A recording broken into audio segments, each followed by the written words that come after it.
شەمە یەکشەمە دووشەمە میوەڕوان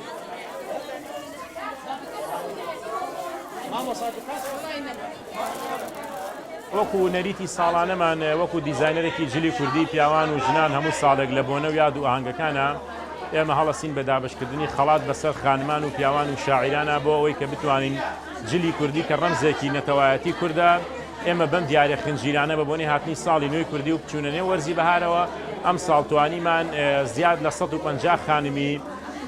خاوەن پێداویستی تایبەت لە شاری سلێمانی لە سنووری یەکێتیگە مەندامان بەسەر بکەینەوە هەرێکی بەقاتێ جلی کوردی خانمان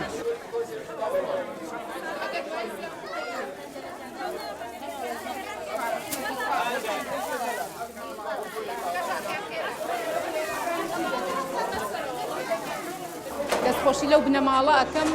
کە بە تایبەتی ئەم جلە کوردیانەیە بۆ ئەم نۆرۆزە هێنا بۆ کەمەندامان و ئەم دیاری و خەڵاتە جوانەی پێشکەش بە کەمەندامان کرد کە کەمەندامانی ژۆک و کەسانی تر بتوانن جلوبەرگی کوردی و ڕازاوە لەبەرکەن بە بۆنەی هاتنی جەژنی نەورۆزەوە.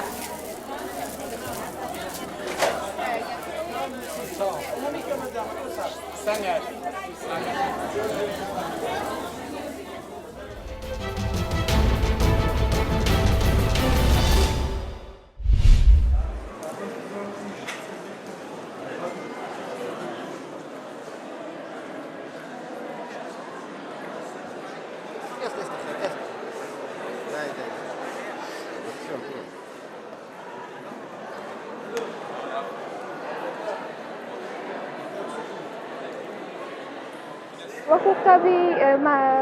قۆناغی یەکەم تا دەگەینەوە قۆناغەکانی کۆتایی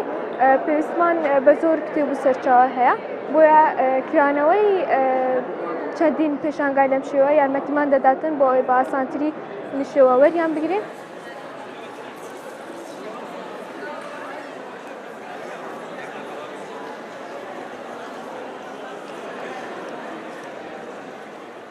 هەستان بۆ ڕێکخستنی ئەم پێشانگای کتێبە ئامانجی سەرەکیمان نزیکردنەوەی قوتابی خوێنەرە لەو دەستکەوتانەی کە مێژوو تۆمارکراون لێرە کراوە بنووسین ئەنە زانیاریەکانمان زۆرە وە کتێبەکان هەمە زۆرن کتێبی مێژوویمان هەیە وە کتێبی ئەدەبیمان هەیە وە کتێبی زانستیشمان هەیە و بابەتی ترشمان هەیە فەلسەفی و ڕەچاوی هەموو قۆناغەکانی قوتابیمان کرد لێرە چ بەشی ئەدەبی بێت چ بەشی زانستی بێت.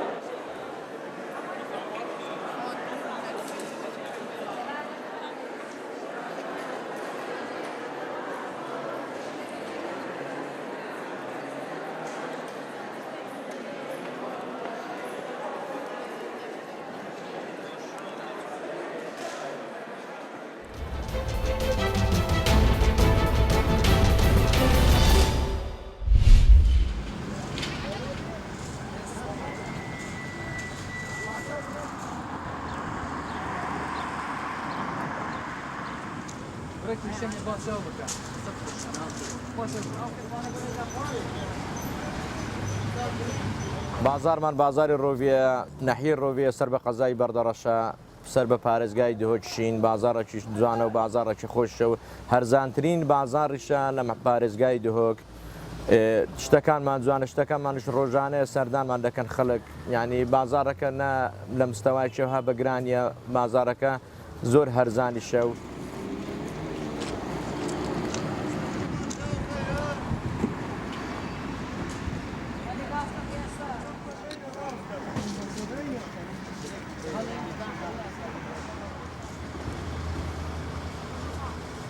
بەڕاستی ئێمە زۆر ئاز دەکەن یعنی بەرهەمی خۆمانی هەبی لە ئەزستانیشدا حەز دەکەن هەر یە خۆمانی هەبی چکە یە خۆمانی زۆر خۆسرا لۆدا و دەرمان و هەموو شتێک یعنی نیحمەتە بەڵام کاتی ئەو بیانیە دەکەوتن نامەلاشی دلۆمان ڕەوان دەکەن یعنی ڕەسیدی ئەوەش دەیتە خواری یعنی ڕەسیدی جوتیاریش دەیتە خواری.